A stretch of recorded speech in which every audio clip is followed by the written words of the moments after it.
Assalamualaikum warahmatullahi wabarakatuh. Bertemu kembali dengan Ibu pada pembelajaran kimia kelas 10. Kali ini materi yang akan kita bahas adalah ikatan kimia. Sebelum kita mulai pembelajaran, marilah kita berdoa terlebih dahulu agar diberi kemudahan dalam mempelajari materi ikatan kimia. Berdoa dimulai. Selesai.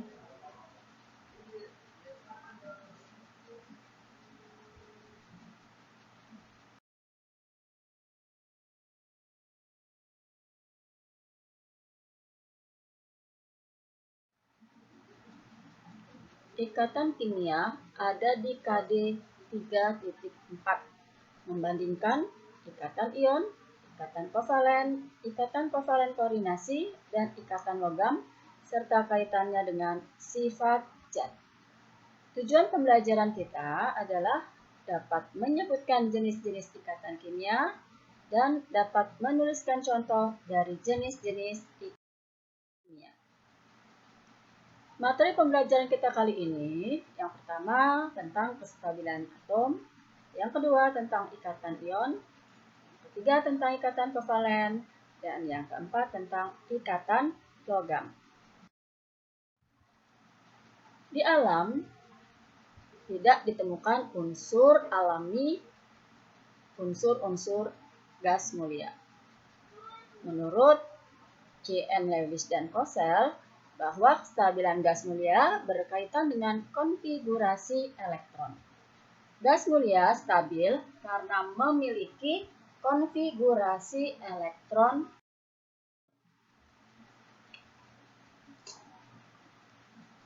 Untuk membentuk suatu kestabilan, maka unsur-unsur dari golongan lain cenderung membentuk elektron seperti gas mulia. Contoh, Na membentuk Na+ dengan melepaskan elektron.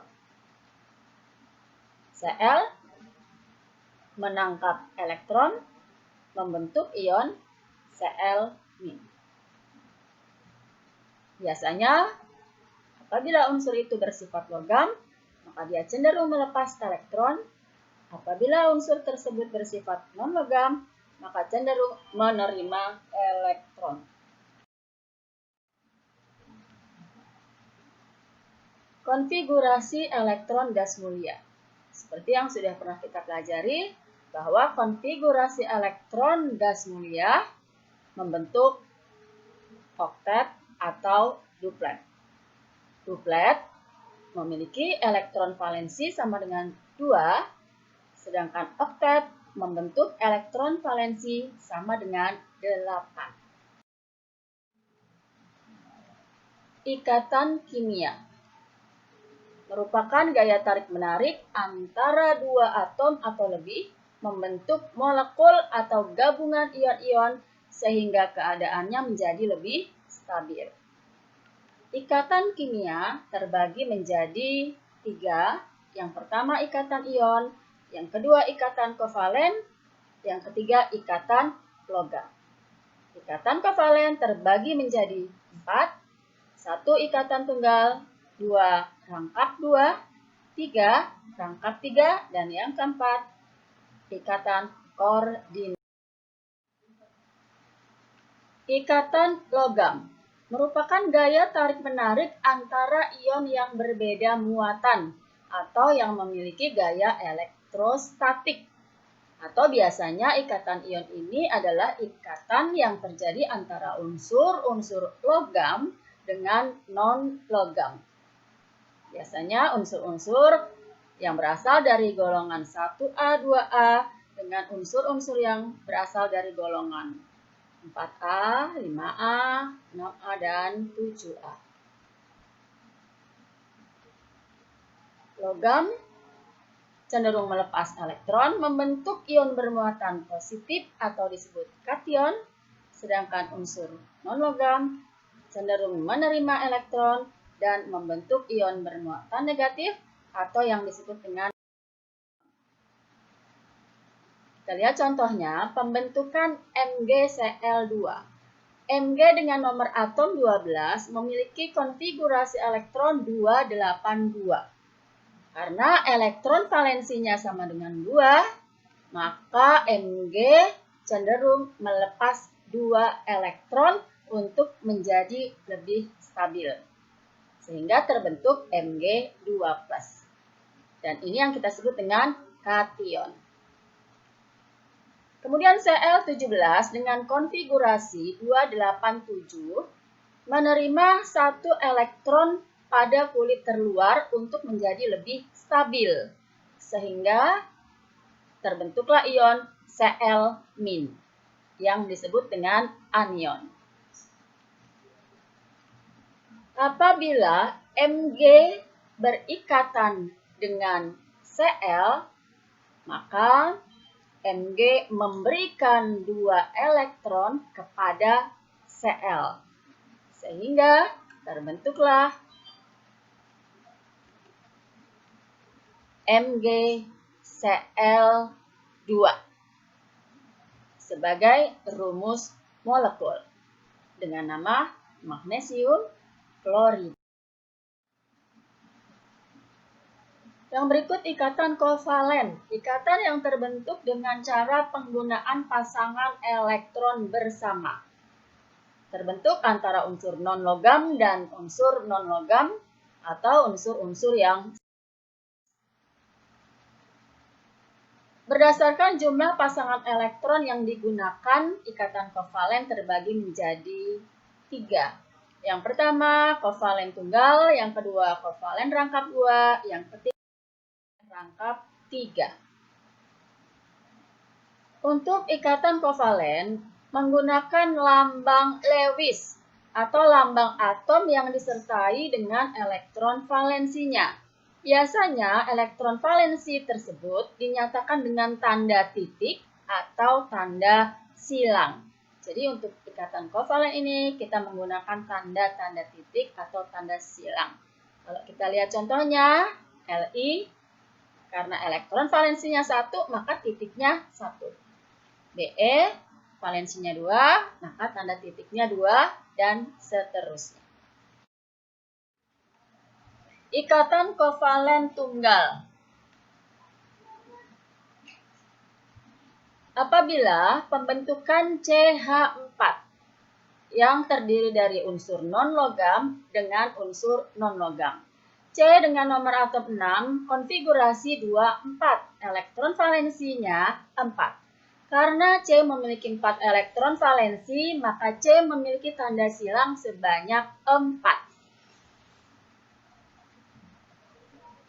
Untuk mencapai kestabilan, maka C ini membutuhkan 4 elektron.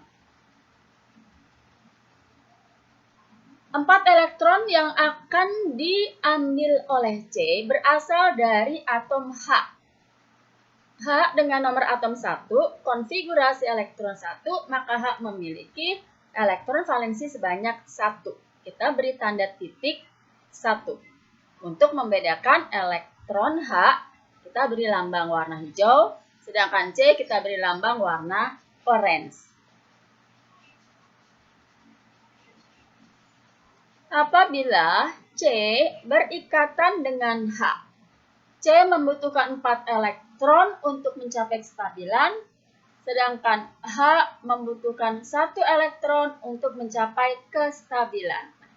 Sehingga bisa kita pasangkan 1 elektron berasal dari C dan 1 elektron berasal dari H.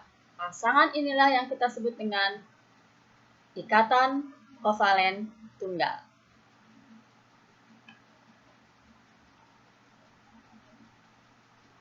Dan kita sebut dengan pasangan elektron ikatan atau dilambangkan dengan PeI. Sehingga rumus molekulnya menjadi CH4.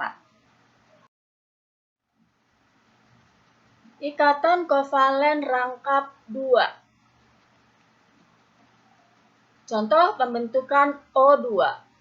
Oksigen dengan nomor atom 8, konfigurasi 26, memiliki elektron valensi sebanyak 6, tanda silang sebanyak 6. Membutuhkan 2 elektron untuk mencapai kestabilan. Jadi kalau elektron valensinya 6, maka untuk mencapai oktet, O tersebut hanya membutuhkan 2 elektron untuk mencapai kestabilan. O yang lain dengan konfigurasi elektron yang sama juga membutuhkan 2 elektron untuk mencapai kestabilan. Kita bedakan tandanya dengan titik sebanyak 6 berwarna hijau. Antara O1 dengan O yang lain akan saling berikatan. Sehingga ada 2 pasang elektron yang berikatan, membentuk pasangan elektron ikatan dan pasangan elektron bebas dengan tanda garis rangkap. Sehingga rumus molekul dari oksigen ini adalah O2. Ikatan kovalen rangkap 3. Pembentukan N2. N dengan nomor atom 7 memiliki konfigurasi elektron 25 dan memiliki elektron valensi sebanyak 5, maka N memiliki tanda silang sebanyak 5. N hanya membutuhkan 3 elektron untuk mencapai kestabilan. N yang kedua dengan nomor atom yang sama dan tanda yang berbeda, juga membutuhkan 3 elektron untuk mencapai kestabilan. Ada 3 titik yang masih sendiri di masing-masing atom N, itulah yang akan kita pasangkan dengan N yang lain. Sehingga membentuk 3 ikatan kovalen dan disebut ikatan kovalen rangkap 3. Rumus molekul N2.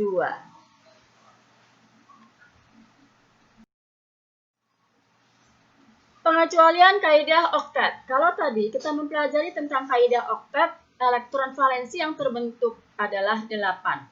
Maka untuk pengecualian kaidah oktet yang tidak membentuk elektron valensi sebanyak 8. Contohnya, kita punya banyak contoh di sini. Tinggal kalian perhatikan. Senyawa yang tidak mencapai aturan oktet yang mana saja, senyawa dengan jumlah elektron valensi yang ganjil, dan senyawa dengan oktet yang berkembang.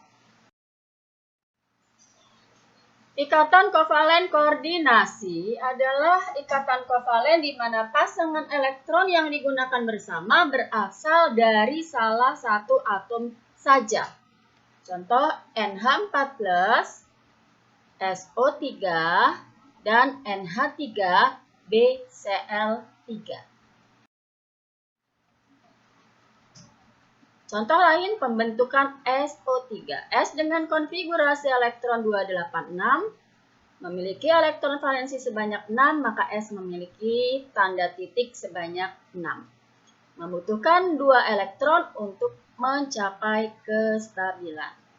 O dengan nomor atom 8, konfigurasi 26, memiliki elektron valensi sebanyak 6, maka O memiliki tanda silang sebanyak 6. Membutuhkan 2 elektron untuk mencapai kestabilan. Apabila S dipasangkan dengan O yang berjumlah 3, maka kita dapat membentuk rumus struktur sebagai berikut dengan ikatan kovalen koordinasinya. Ikatan kovalen di koordinasi dinyatakan dengan tanda panah. Artinya bahwa elektron tersebut berasal dari salah satu atom. Rumus molekul menjadi SO. Ikatan logam adalah ikatan yang terbentuk antar atom logam. Elektron dalam ikatan logam dapat bergerak bebas dan berpindah dari satu atom ke atom lainnya, atau disebut juga dengan delokalisasi. Ini adalah gambar dari ikatan logam. Sifat khas dari logam yang pertama sebagai penghantar listrik yang baik atau konduktor. Yang kedua berwarna mengkilap. Yang ketiga penghantar panas. Yang keempat dapat ditempa dan Demikianlah penjelasan dari materi pembelajaran kita kali ini tentang ikatan kimia. Semoga bermanfaat. Terima kasih. Assalamualaikum warahmatullahi wabarakatuh.